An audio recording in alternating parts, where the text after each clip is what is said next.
Okay, now you ready? No, just like I showed you. Yeah. Now push in the clutch Okay. and gently shift it in the first gear. I remember. Okay. Okay, that was good. Honey, look this way. Look this way. Honey, hit the gas a little more. Hit the gas. Okay. No. I put your hands on the wheel. Hey, it's okay. You're doing great. You're driving. Why don't you just pull over right here? That's perfect. Brake.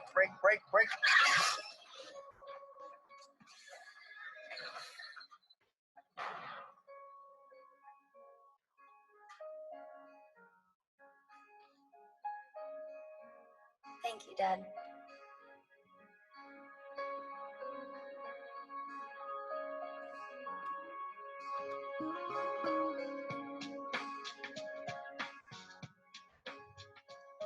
Okay, here we go. Love and help children.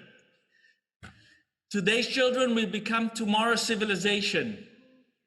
Okay, so I mean, it speaks for itself, but this is exactly the case. And why the sentence blows me away all the time is because when I'm looking at education, and I think teachers, a big majority of teachers, when they go into the field of teaching, they actually want to create some kind of an effect on kids. They come, but very quickly, unfortunately, through the system, the education system, and not only in South Africa, I think it's in very, very large parts of the planet has lost its way. But maybe the best way to explain it, and I was doing a lesson of the way to happiness in a class in the Sea of Galilee, different class from the last time that I spoke. And I don't remember what the lesson was, but towards the end of the lesson, one of the kids turned to me and he said to me, "Why am I not teaching this, the Prime Minister of the country?" And I said to him, "I am." And the point is that somewhere around the country, there's a kid who's going to be the Prime Minister of his country next. The Prime Minister of in 50 years' time is a kid somewhere that now, hopefully, is getting a very good education that he will be able to pass that on when he gets that job. And when a teacher, if a teacher will look at the point of view, every time he walks into a class and he says, "You know, I have in front of me the most unbelievable, most powerful raw material that exists on the planet, because any one of these kids has the ability to change an entire planet for the better or for the worse." So when I'm walking into, as a teacher, if I'm walking in to a class, this child or children in front of me are tomorrow's civilization. And what I do as an educator, and all of us as educators in any form, I mean, even if it just we see a kid on the street, you know, a lot of the times, you know, I'm coming to a robot, and we all have that. We come into a traffic light, we come into a robot, and a kid walks up to you, and he wants some money. And I'm always torn about the dilemma that I have is that, yes, I want to give, I want to help. And I always think, okay, what message will I be giving him if I do that? What am I gonna be teaching him? So in every moment in life, we could be teachers, whether we intend to or not. Our actions that we do towards others send a message. And when it comes to kids, it's quadruple important. So this beginning of the sentence, I mean, and I find many times that LRH has just amazing sentences that just blow your mind away. And he says, "Today's children will become tomorrow's civilization." And that's totally correct. And I think that each one of us probably has a teacher that he said, "Wow, that teacher really transformed something in me," you know? Anyhow, I will continue going there. bringing a child into the world today is a little like dropping one into a tiger's cage. And we can see that, and I mean, if we look at these kids out there at the traffic lights, they are in a tiger's cage. I mean, I don't know who's driving them, whether it's who's driving them is their parents who are putting them on the street in order to try to collect money. Is it the drug dealer who's pushing them, or it's the drugs they're trying to get? I mean, we are living in many cases like in a tiger's cage. And he keeps on saying children can't handle the environment and they have no real resources. They need love and help to make it. And that's exactly the point, that kids don't have the tools to survive in a tiger's cage. We as adults many times don't have the tools either to survive in a tiger's cage. But with kids, it's much worse. You know, and creating a situation where kids are not safe. We are going back to the point above. Today's children will become tomorrow's civilization. So who survives in the tiger cage? Yes, Ellen, sorry. Who?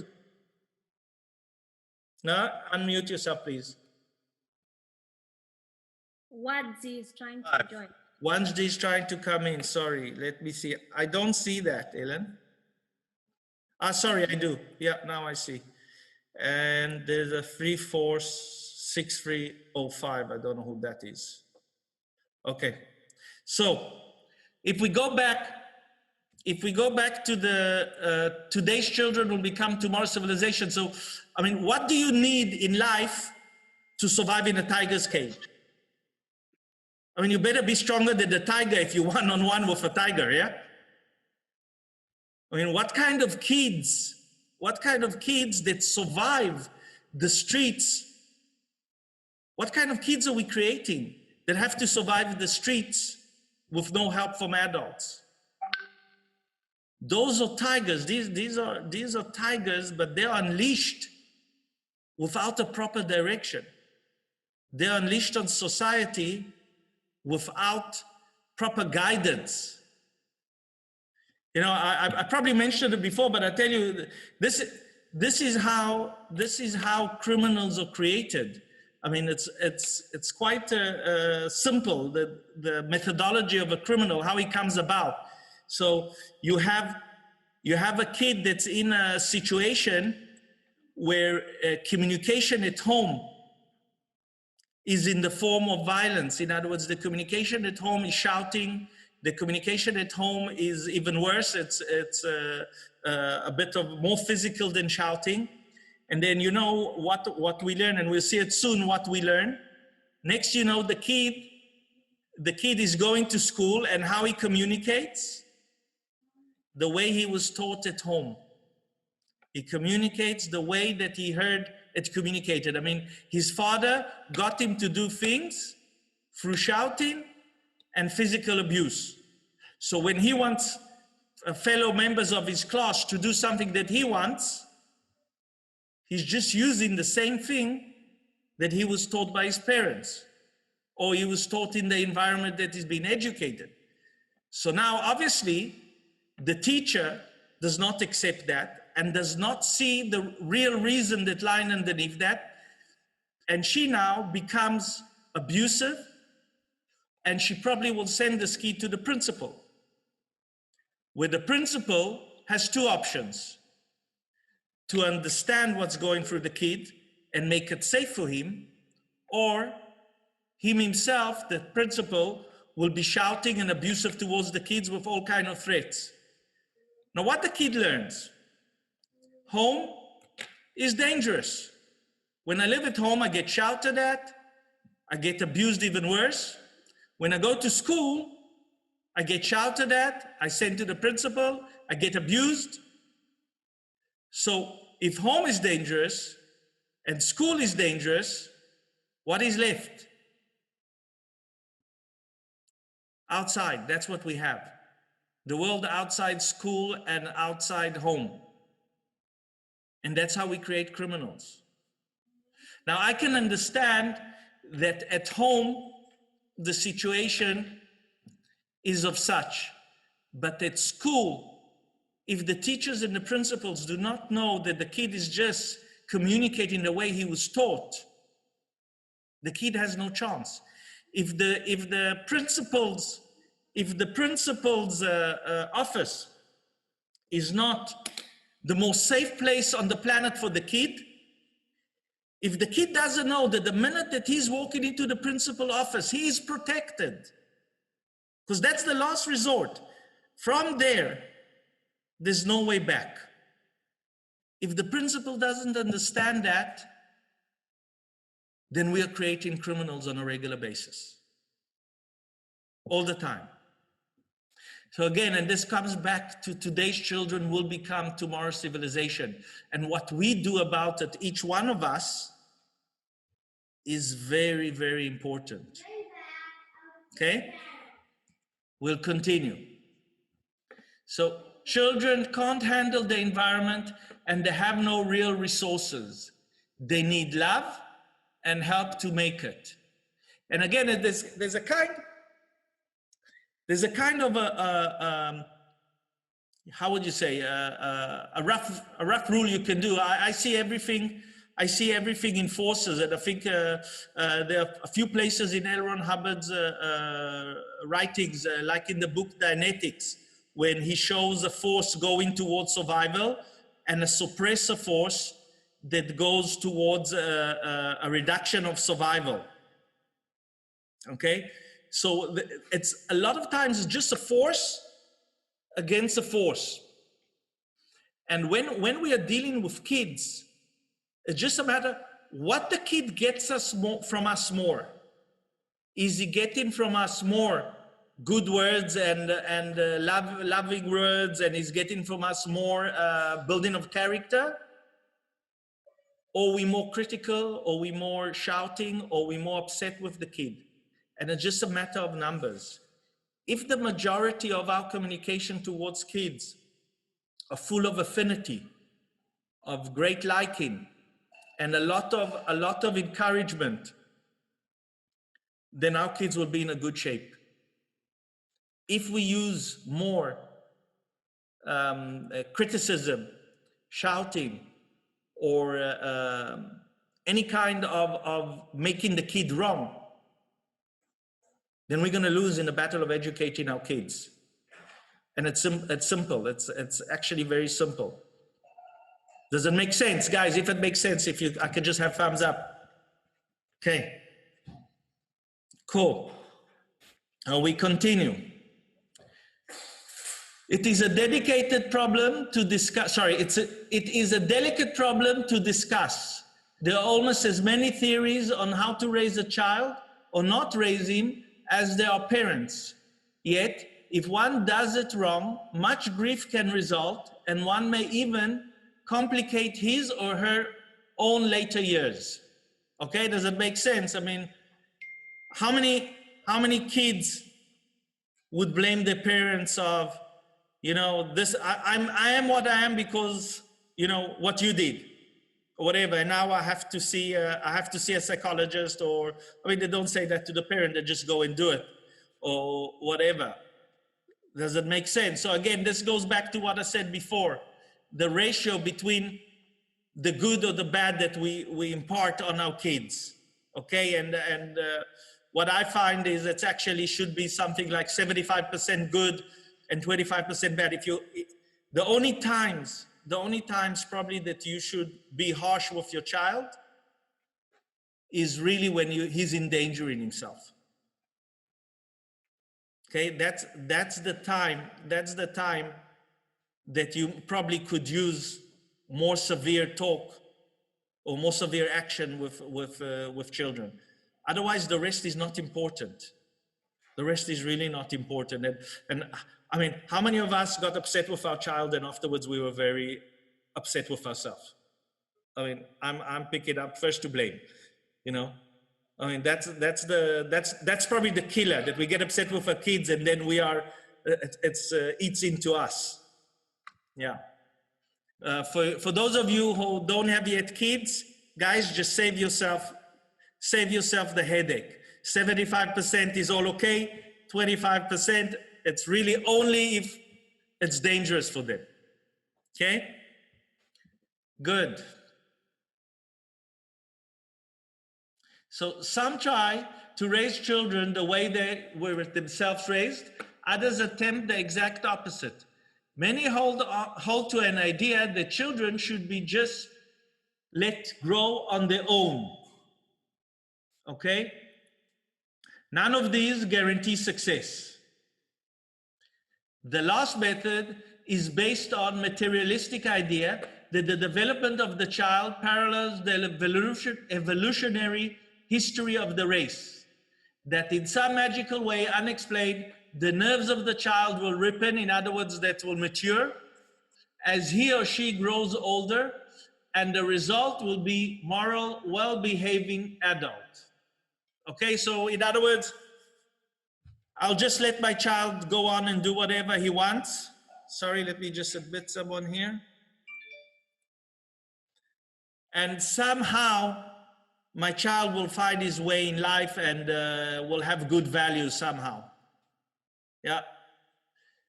Although the theory is disproven with ease, simply by noticing the large criminal population whose nerves somehow did not ripen. It is a lazy way to raise children and achieve some popularity. It doesn't take care of your civilization future or your older years. So from that, you can read that actually we are and we should be responsible for the direction and the way our childs are raised. Okay, this idea that they will just come into some kind of form of a moral person by itself, as per written here, it's disproved easily. Okay. Continue. A child is a little bit like a blank slate. If you write the wrong things on it, it will say the wrong things. But, okay, so here it goes.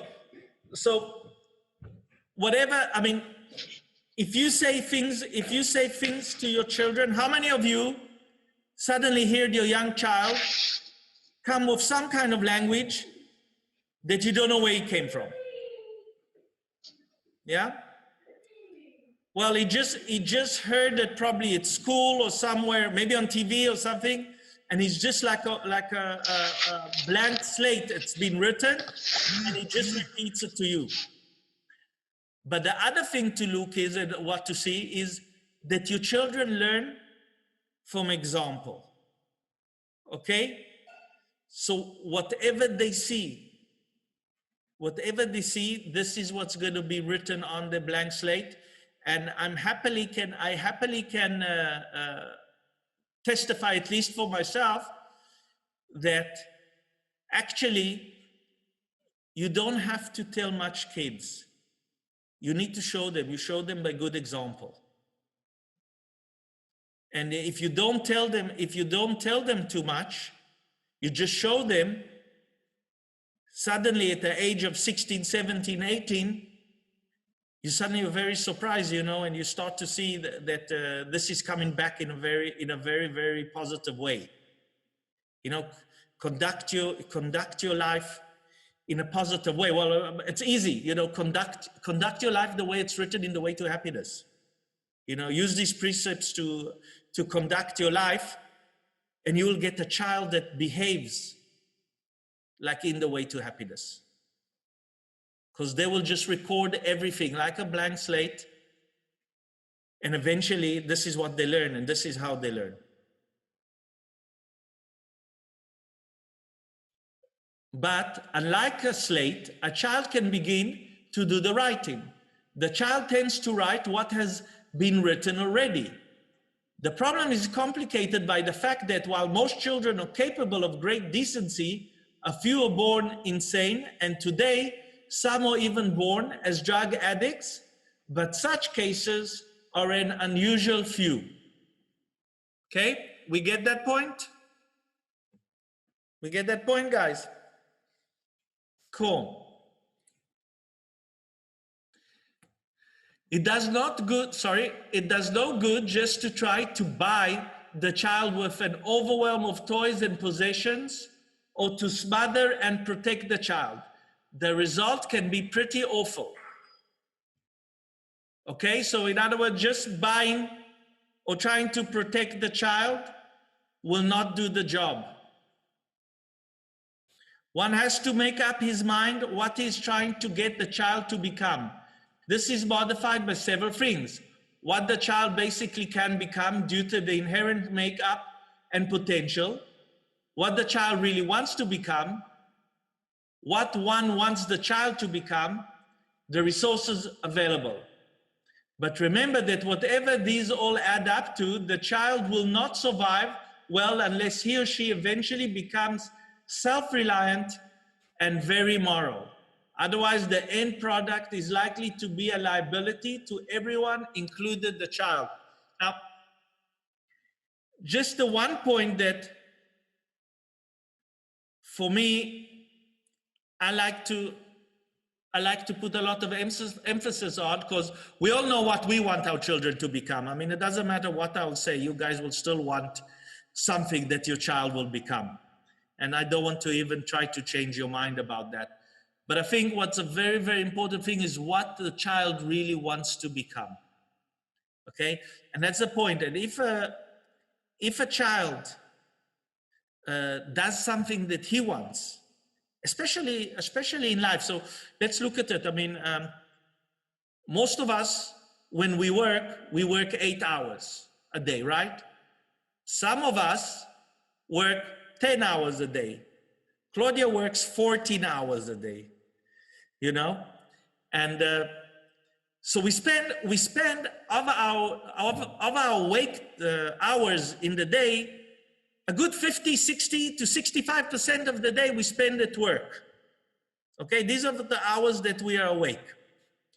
Now, imagine if you're in a job that you don't like. You know, 50% of the time that you are awake, you're not happy in life. You get up in the morning and you say, oops, I have to go to work.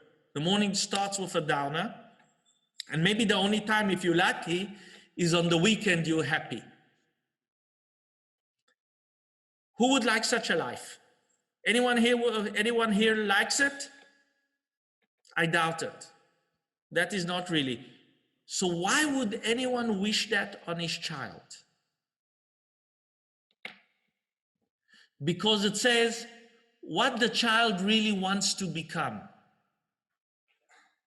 Remember that you want to be happy, right? Working in a space or in a workplace that makes you happy will guarantee a good portion of your day that you are happy. And if you're not happy at work, I doubt it that in general you will be happy in life. You will struggle to be happy in life. So we would want our children also to be happy in life. So for me, again, and this is for me, it's not said here, but this is my personal way that I look at it, is what the child really wants to become is key.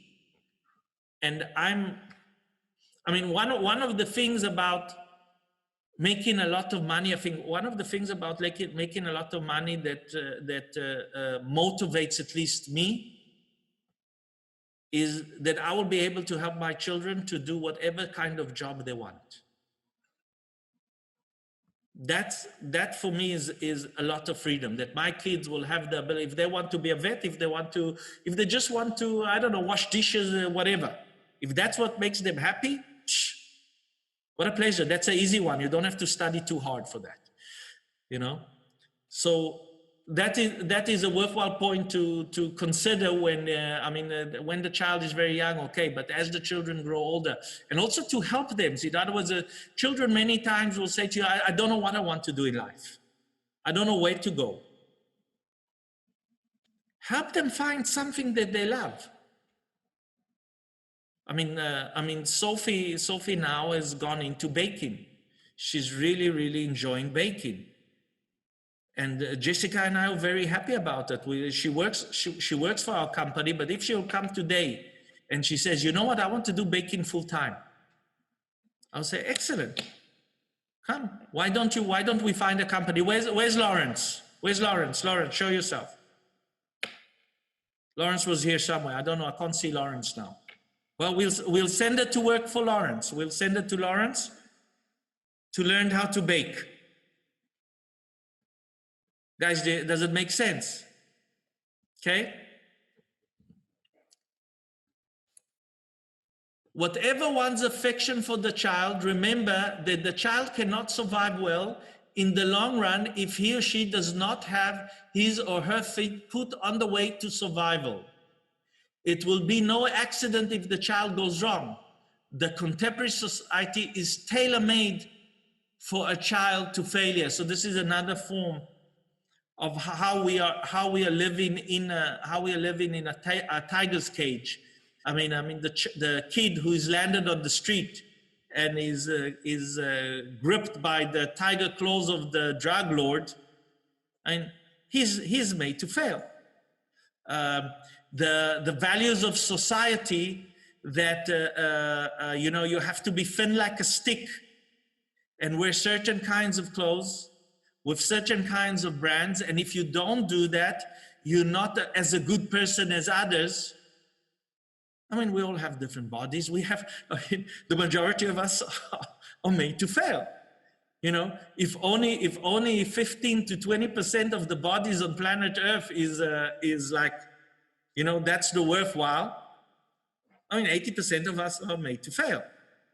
I mean, and we can go from criteria to criteria and to criteria and to see how society has made us up to fail. I mean, today, a man is more valued by the amount of money that he makes than his usefulness to society. Okay, I'll repeat that. A man is more valued by the amount of money that he makes than his usefulness to society. I mean, that's insane. So you can take a clergyman, a real good one, that takes care of his parish, really cares for them, really gets them one by one through life and makes their life on a daily or a weekly basis a much better life. And you have this millionaire that his family is miserable, but he's a millionaire and he's regarded higher. I mean, if those are valued, then we are made to fail. Doesn't make sense. We should be measured by how many people we are helping a day, or how our contribution to life is improving society. And that's really only value to be measured by. You can measure your chef by amount of money if you want. That's okay. But the truth of the matter, that as long as that money doesn't help others, it's not important. If you're making billions and those billions are not improving the planet, and I'm saying improving the planet, not like some billionaires that are trying to kidnap the planet, okay? Then really, it doesn't matter where you make 100 rands or you make 100 billion. There's no difference to the planet. Doesn't make sense. Cool. What does have workability is simply to try to be the child's friend. And this is very important. And I mean, unfortunately, I've been in some conversations that with parents or with teachers, also with teachers, that say that my job is not to be my child or my student's friend. Now, if we look up a definition of friend, and there's no straight definition here. So if we look to the definition of friends, guys, give me a second, we'll take it up. Okay, so one thing says a person who is not an enemy or an opponent, an ally. One says it's an ally. Okay, so a person who you know well and who you like a lot, but who is usually not a member of your family. So you know well and you like a lot. Okay, that's one definition. Someone who you can trust. If I'm a student, shouldn't I trust my teacher? That's what friends do, right? Definitely my parents. And shouldn't I like my parent or my teacher, and my teacher like me, or my parents like me? So definitely, I mean, the relationship between parents and kids should be of friends. And it's funny enough that when the kid is older, after the kid is grown up, the parent wants to be the kid's friend. Right? I've seen that a lot, but when they're young, no, my job is not to be a friend. I need to be a stick here. You know, my job is to wave my stick. So yeah, so that's an interesting one. So he says again, what does have a workability is simply to try to be the child's friend. In other words, get his trust, let him know that he's loved, that he's liked, that he's in a safe place, that you are an ally to him. Okay? It is certainly true that a child needs friends. And we've seen that. I mean, a child that doesn't have friends, I mean, how many, I mean, kids in schools, when they suffer from a social, not making friends, I mean, it makes them miserable. I mean, how many times through the years when we grew up, bad relationships or a fight with a friend, how upsetting was that for us? I mean, at a certain age, when you are probably in the young teens, till you finish school, friends are more important to you than anything else. I mean, if you look at it, kids, if people are measured by money, in other words, adults are measured successfully by money, kids are measured and how many friends they have, or how they are accepted amongst their peers. I mean, that's the measuring tool. They are not working for money. They don't have that measuring tool. So one is their success in school, but usually those who do very well are not very liked by some others. And you have kids, or how many friends I have, or how much am I liked by friends. And that can be most of their teenager years. That's how they go about. So it definitely says it is certainly true that a child needs friends.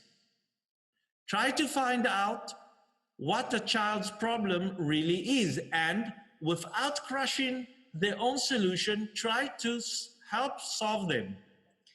And that's again, you know, when and we see, and I think that. This I see over and over, and Jessica reminds me this over and over, that when our little one Noah, she gets upset, and she's usually very bubbly and alive and full of communication, but Jess is not there with you. Is it okay? Okay. So when Noah is like upset about something, Jessica will be there with her until she will pull out, and no force, I promise you, it's all done with a lot of love, till she pulls out what is the problem. And after she does that, it's seconds. Once Noah just gives out the problem, even without Jessica having to solve it, the problem is solved. And the second part is probably the right thing to ask your child is, okay, so what are you going to do about it? Or in what way are you going to solve it? Because what we want to do is teach our children to solve problems. Okay? So don't solve the problems, because forever after you will be solving their problems. If any problem they have, you will be solving for them. At the age of 25, Daddy, I can't open my car. What shall I do? Okay? Phone the locksmith, man. But he'll phone you first to find out what. Okay? From age 0, once you know what the problem is, ask him what you're going to do about it. And if you don't like the answer, help them find a better solution. Don't dictate. Say, well, how else can you solve it? Or what else could you do about it? Or can you find another way to go about it? Ask them questions. Don't give them the answers. Again, if you give them the answers, you will pay the price for that. You will never stop giving them answers. Okay? So he says, try to find out what the child's problem really is, and without crushing their own solution, try to help solve them. Observe them. And this applies even to babies. Listen to what children tell you about their lives. So this one is an interesting one. We will ask when the kids come to an age that we have a conversation with them, we'll ask them, how was school? Now, as long as the kid is telling you about school, a long and lengthy story, you know that you are in a good place. You are in the good books, as boring as you might find it, because you're busy on the computer talking about adult stuff. And guys, I'm as guilty as anyone else, okay? I wish that I was perfect at what I'm preaching, you know? But the point is, the minute that the answers of the child will start to be, school was good. Oh, you know, it's a one sentence answer. No, you missed the boat. And now you'll have to work 10 times harder to get into the good books, because part of it, we just haven't listened and stayed friends with our kids. They've learned that we don't listen to what they have to say. So, you know, why bother? You know, daddy doesn't listen to me anyhow. Why bother telling him a long story? Anyhow, he doesn't acknowledge me properly. He doesn't give me or understands what I'm talking about. Does it make sense? So he says again, listen to what children tell you about their lives. Okay, so it could be, you know, if there's a new movie on whatever and they're talking about it, you know, take another 5 minutes to understand about it. You'll be amazed. Let them help. If you don't, they become overwhelmed with the sense of obligation, which they then must repress. Okay, so I've said that before, and I'll say it again. You know, if I'm inviting a friend over for dinner, and he comes over and we have a good dinner, and his immediate response would be to invite me over, okay? And I don't go. He invites me, Yaron, why don't you come over? I say no. And then 2 days later, I invite him, and he comes again to me. And and then when he invites me, I don't go to him. How many times before he doesn't want to see me? How many times does he come to my place, and when I don't allow him to return a favor, he will stop wanting to be in my company, in my company, guys? 3 times, 4 times max, okay? Now, a kid has no chance because he needs you. So if your child wants to help, and he's wanting to help, and it doesn't matter that if he's at the age of 2 and he's going to carry this dish, and in your opinion, the 60-70% this dish is gone. Okay, 60-70% you say, oh my God, I don't want to watch that. But if you don't allow him to help, you're just telling him, no, I'm sorry, I'm not coming to dinner. And the next time, well, you're constantly doing things that he needs to return a favor for. He's constantly getting from you, and in order to feel good about himself, he needs to give back. And if you don't allow your kid to do that, or your child to do that, he will change his attitude. And what he'll say, he will become overwhelmed with the sense of obligation, which they then must repress. In other words, they will repress their obligation.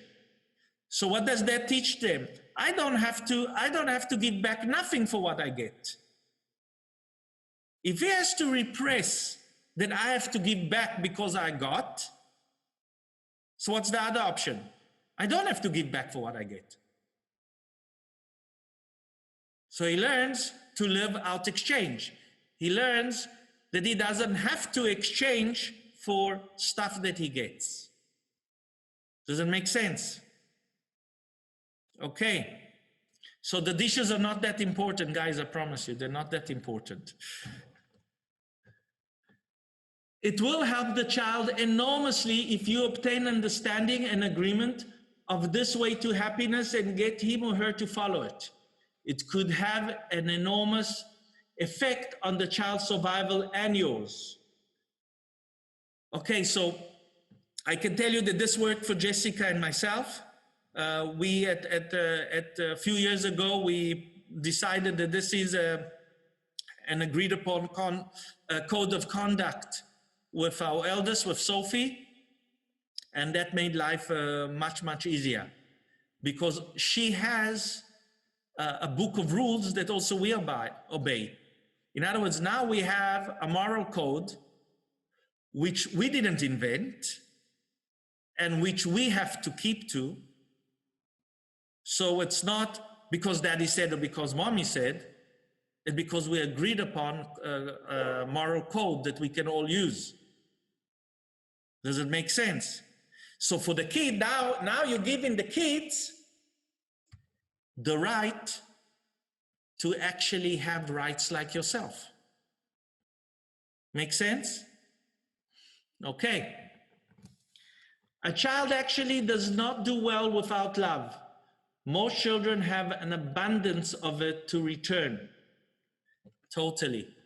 Okay, and no one does good without love. The truth of the matter, no one does good without love. And children, especially because they're dependent on adults, especially on their parents, they need to feel that love. And that's what gives security. That's what makes a child secure. When he feels an abundance of love around him, that makes him feel safe, it makes him feel secure, makes him feel that he will be just fine. Make sense? And he ends off on this one. The way to happiness has on its route the loving and helping of children from babyhood to the brink of adult life. Okay? You got this one? Cool. How are we doing? Ellen, do we have any questions? I can't hear. You have to unmute, yeah? There are no questions. No questions. So I gather. Sorry, guys.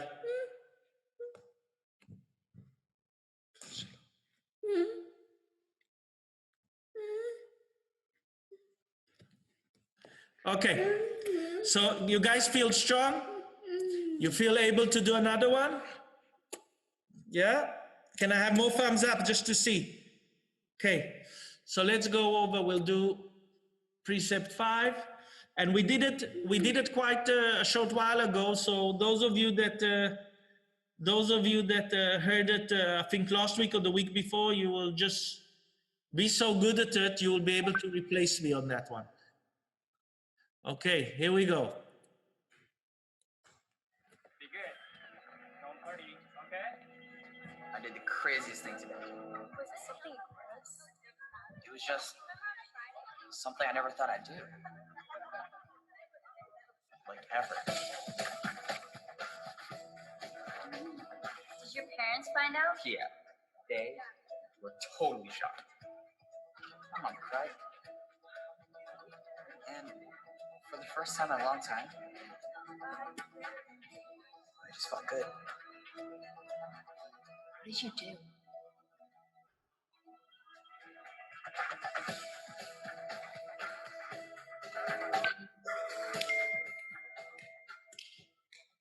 Okay. Honor and help your parents. I love that video. I really love that video. From a child's point of view, parents are sometimes hard to understand. Okay? Why? Why is that, guys? Why is that? Who wants to unmute himself and why are parents are hard to understand sometimes?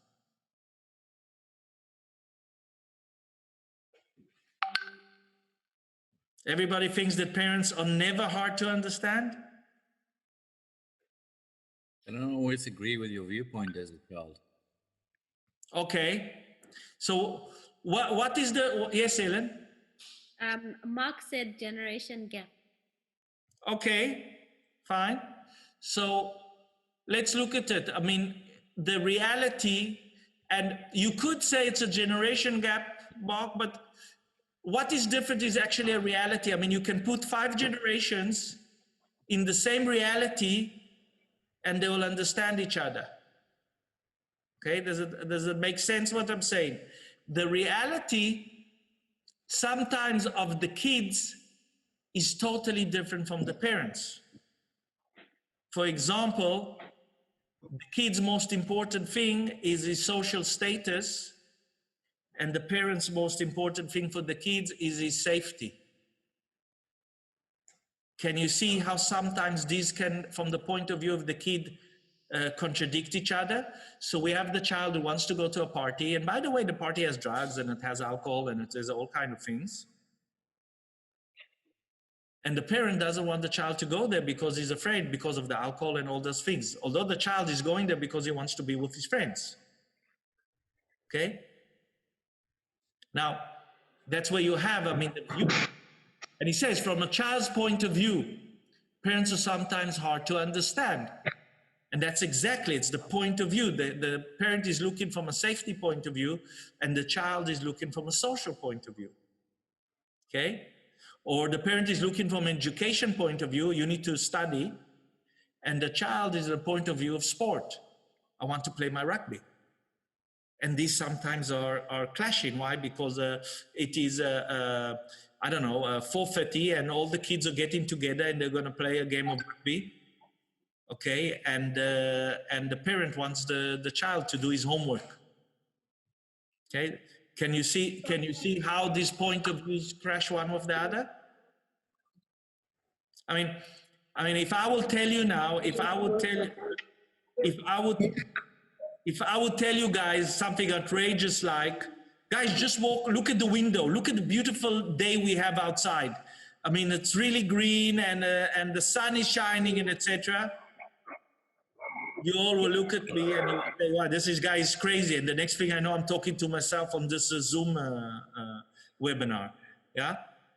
Okay? So again, I mean, if we don't have the same reality, the viewpoint is changing. Yes. Yes, Ellen. Sorry, I didn't catch. There's a few people who answered that question as well. It was generation gap and it was different reality from AC, and it was age gap from Cora, and it was from Claudia. I agree, difference in reality. Okay, cool. So I just want to address age gap because actually in this let me push a bit forward and then I will react in terms of that we shouldn't accept that, and I'll explain why, Cora. It's a good answer, but maybe a different viewpoint will make you look at it a bit differently. Let's just go here. There are differences between generations. But truthfully, this is no barrier. When one is weak, it is temptation to take refuge in subterfuges and lies. Ellen, we need to look at subterfuges again. Okay. It's a trick. Again? It's a trick. Trick. A trick. Like trick. Yeah, so okay. Ellen, you concur?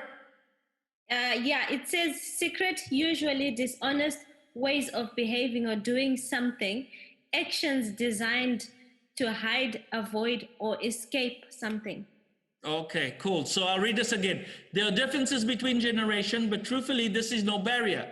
When one is weak, it is temptation to take refuge in subterfuges and lies. It is this which builds the wall. So let me tell you a story. Some of you heard it and some of you will hear it for the first time. So let's go something like that. So let's say now in Israel, which is a bit to South Africa, kids tend to play a lot outside amongst their friends. There's a bit of more freedom. Parents, as a result of how society works in Israel, allows the kids at a younger age to run around without supervision.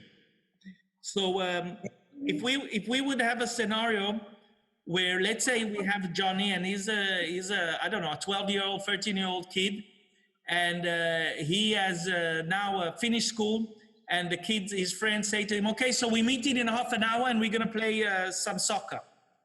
And he's all excited, and he runs home, and he gets dressed with his soccer outfit, and he walks to the door, opens the door, and then his mother, Johnny, where are you going to? And he says, well, I'm going to play soccer. And his mother says to him, well, did you do your homework?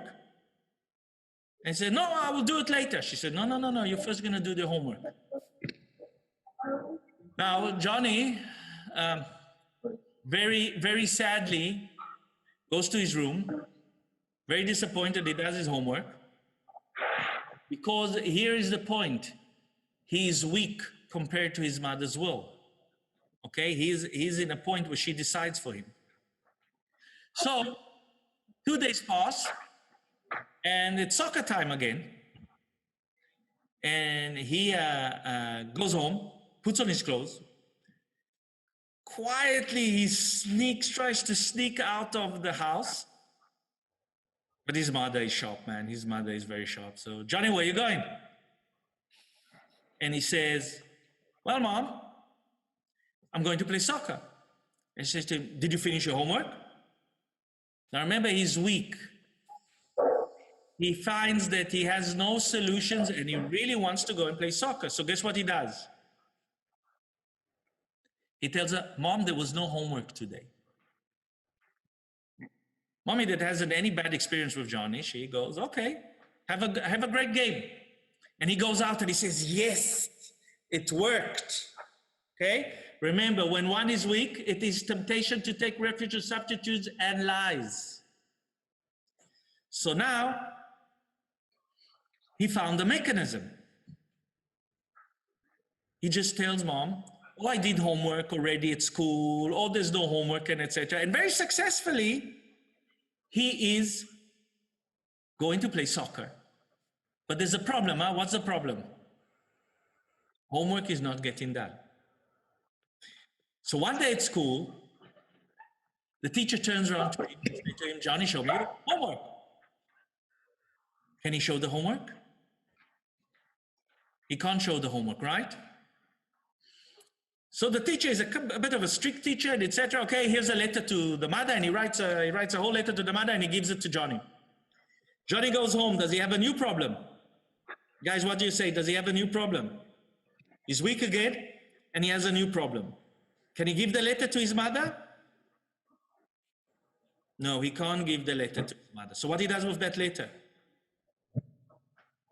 Okay, so he disposes of the letter. Disposes of the letter, and he goes back to school. Now the teacher asks him, Johnny, where's the letter? Remember, he's weak again. Okay?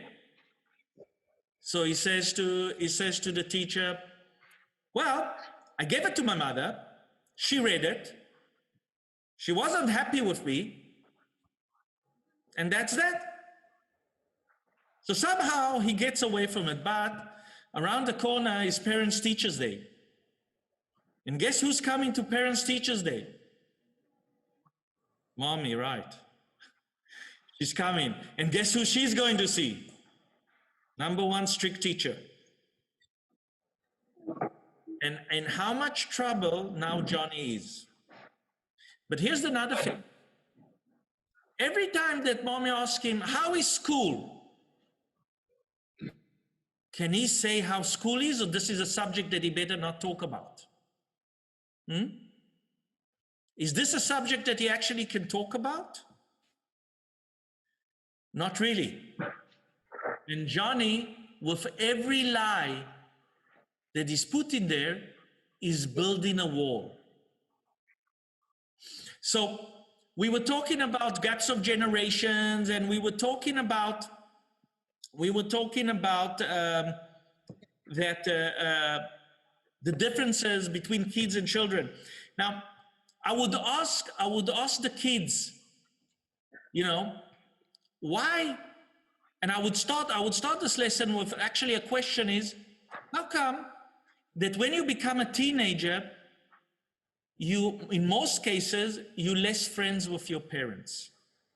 And there are some kids that maintain a good friendship with the parents throughout, but a big number of kids do not. And ask this question, and they would say a gap in generations. You know, it's just different generations. So ask this. Yes, Helen. Unmute yourself, please. Okay, there were two questions. Yes, and a comment. Yes. AC said to that one, you transgress more, in answer to what you asked now. Okay. And Nikki Harris earlier said the question, children are very present in the moment, in the now, and parents often aren't. Correct. On earlier questions. Okay, so my question to the kids is, how come that you're not friends anymore with your parents? And they'll tell me a gap generation. I said, okay, let's look at it. When you were 4 years old, who the most you wanted to play with? Guys, who the most you wanted to play with? With your parents. Who you were clinging on the most? Your parents. You were 4. Now at the age of 14, you want to know nothing of your parents. So the gap generation went bigger or smaller at the age of 14 versus 4? I mean, imagine, when the child is 4, there's much less to speak to him, but there's a bigger gap generation when he's 14. And then they'll say, I would get an answer like, you know, I can't be friends with my parents. I have too many friends. Okay, let's look at that. You have too many friends. So I'll ask you this question. A new kid comes to class. Wow, he's a cool kid. He's very communicative and he sounds like fun to be with. Do you say, sorry, I have too many friends, you can't be my friend? Or you have suddenly the ability to have more friends? Okay? And eventually we would come down to this point. And it's this point. It is temptation to take refuge in subterfuges and lies. It is this which builds the wall. That's the wall between the parent and the kid. This is how. So when your kid, and you ask him, how's school going? Sorry, guys.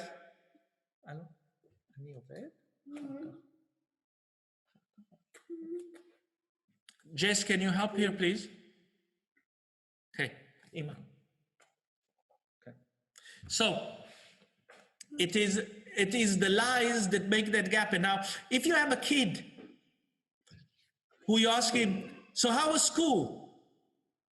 And he just blurts out, that was okay, and he disappears into his room, and he's not having a nice calm cycle, a nice communication cycle with you about school, yeah, you already guessed the rest. Worse, if you have a daughter who doesn't want to speak to her mother about boys, ask more. You may or may not like the answers, but definitely ask more. Make sure to open the channel of communication. Show them this reference. Go over this point. Actually, get the way to happiness. Go over these points of the lies and the what. Okay. Okay. So go over these points of the lies and how that builds up the space. And it's not only lies, it's subterfuges and refuge.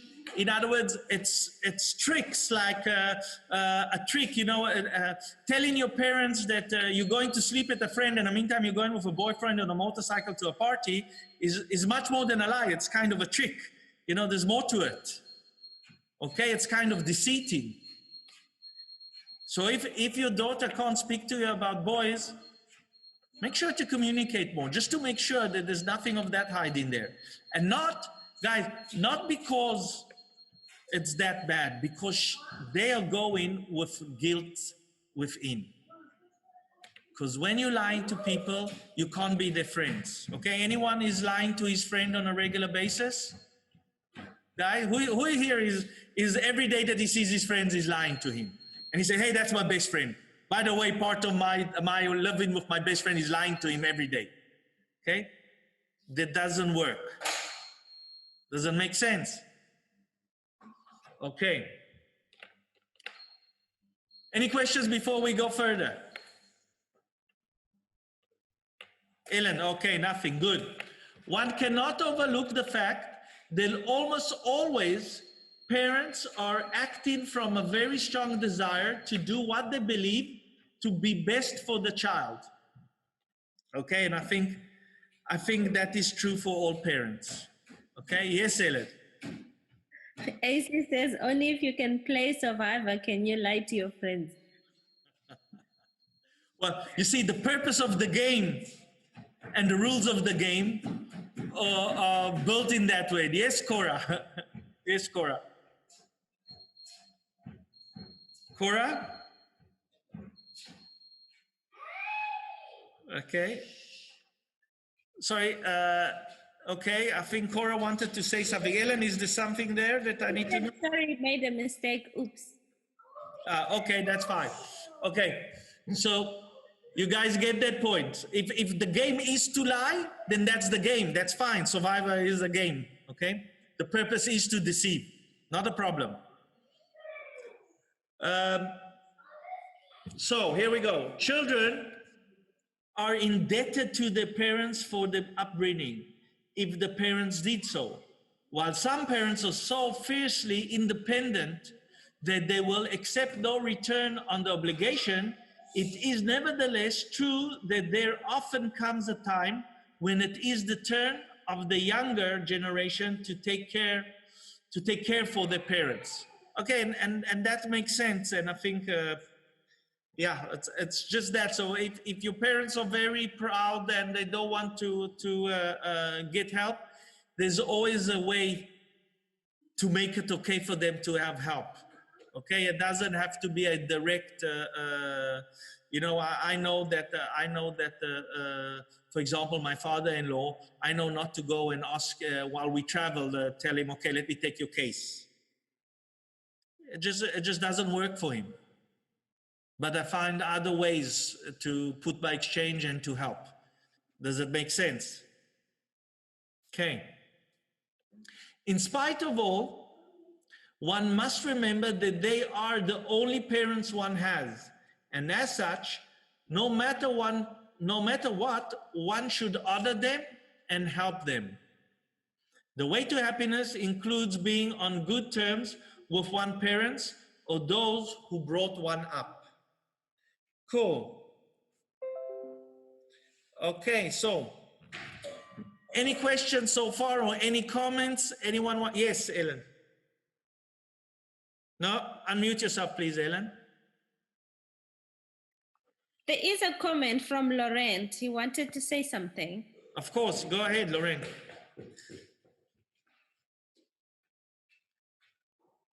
Laurent, are you going to speak or write? Unmute yourself. My network is quite unstable. I don't know if you can hear me. I hear you. Thank you. All right. So last time we spoke about the RC with between I and my dad. So and you comment about actually open no communication, and I actually want to show this. I don't know if you can see my screen there, and this is all my calls. This is the calls that I'm getting from him and the chat that we're going through. And I'm working on a small project of his for his solar, so it works. Amazing. I wish I knew it all this time, and we couldn't be in the space where I always wanted to be. This is fantastic, Laurent. And if this is the only thing we get from these talks, it's more than worthwhile. That's awesome. Well done. Okay, yes, Ellen. Shayla said, how do you make people put in exchange, not just parents and children? When they're not put in exchange and you want to put them, you want them to put exchange. Yes. You You educate them, and we went over it in Precept 17, is you make them look. And you do that by asking them questions. For example, you would say to them, you know, I don't know what, but let's say you want a kid to, I don't know, clean his room, okay? So you would ask him, you know, for example, are you part of this family? Okay, and the kid might say, no, I'm not, or whatever, but he can't avoid answering it correctly. Whatever he throws at you, the answer to himself is correct. Okay, so he might be angry or upset, and he will say to you, no, I'm not. But obviously he's part of the family. So you can ask him, are you part of the family? So you make him look. He says, yes, okay. Do I have a job in the family? And he would say, yes. Okay, so what is my job in the family? Okay, your job in the family is to make money and put food on the table. I'm shortening it. You don't have to run through it. And then you will ask your kid, okay, what's your mother's job in the family? Okay, my mother is to take care of me and to cook and etc. etc. Okay, so does everybody in a family need to have a job? And he might say no, and then you'll have to say, okay, don't you think everyone needs to contribute? What happens to people who don't contribute amongst your friends? Are they liked or they're not liked? Do they stay in the group or they don't stay in the group? Do you get the point? Okay, and it's everything by causing the person to look. If you just tell them you have to do so and so and so and so, they might do it because they're weak, but they won't understand why they're doing it, and they won't do it with acceptance.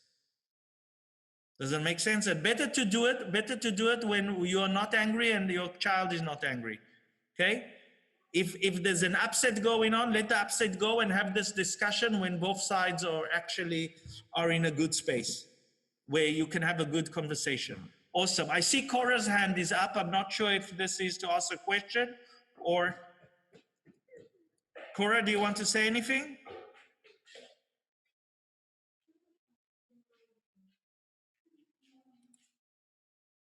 Okay, any other questions, Ellen? Shayla responded, she just said, got it. And Cora said, no, she didn't want to ask something. Okay. I have a question on Shayla. She said not just parents and children. Yeah, but that's correct. So if it would be, I will give you an example of how to use observe. So let's say, and I use this one on workers. So for example, I will walk in a warehouse, and there are times that I find a staff member just trying to hide and not do his job. You know, maybe he had a late night, or he just been tired because he moved 10,000 boxes and he feels that he feels sorry for himself or whatever, and he's hiding in a corner. And if I come across that, then I will just ask him, do you have, for example, an idea? How much time have you been not working now? Well, let's say we agree it's 10 minutes or whatever. I say, okay, so that's worth 10 rands. And ask him, are you willing to give me now 10 rands, for example? So why give me 10 rands? Well, say, I paid you for that and you didn't use it. Can I have back the 10 rands? And he say, no. I said, what do you mean no? But I paid you for that and you're giving me nothing in exchange. Do you get the point, Shayla? So it's really, I don't know what's the scenario that you want to make someone to look at, but you just have to make them look. There's a few ways of making them look. One way is giving two worlds. In other words, I used to do that with kids that would fight in school. So the big kid to the small kid, they say, okay, so you're gonna beat him up. Now he's gonna call the teacher. Do what? The teacher is going to be upset with you, right? Now you have an option. Beating up the kid and getting into trouble with the teacher, or not beating up the kid and staying out of trouble. Which one do you choose? And this is just a fact. One will get him into trouble, the other won't. He has to choose which one. I'm just making him look. I'm not telling him what to do. Let him decide what to do. If he wants to get into trouble, well, then we have a problem with that kid. He has some evil intention. You know, he wants to get into trouble. What can I say? You know, but then you know what you're dealing with. But I haven't had such a situation. Whenever you make people look at two scenarios, they choose the one. Most time they choose the one that is better survival for them. Okay? A very good way to do it is with the happiness scale. With kids, so you all know the happiness scale. So we have a scale. Above we have a smiling face, at the bottom we have a sad face, and we just ask the kids, where do you want to be? You want to be up or down? So I say to him, so if the teacher is gonna be cross with you, are you gonna be up or down? So he says down. Okay, so now do you want to be down? Shayla, do you get the point? Okay. Awesome. Okay, any other questions? No other questions. Okay, guys. So we are now an hour and a half nearly into this. I'm thinking that we will, I think we'll enjoy the wins that we had today, and we're just not going to run forward to make, to trade paper, but let's actually enjoy what we got today and not forget it by going over something else. Okay, does it make sense? Okay, cool guys. Wednesday at 7:30, you're all welcome. Bring your friends, or whoever else you think might gain from it. And those that don't think they'll gain from it, I'm sure they'll find something in it. So bring everyone. Okay? Cool guys, thank you for joining.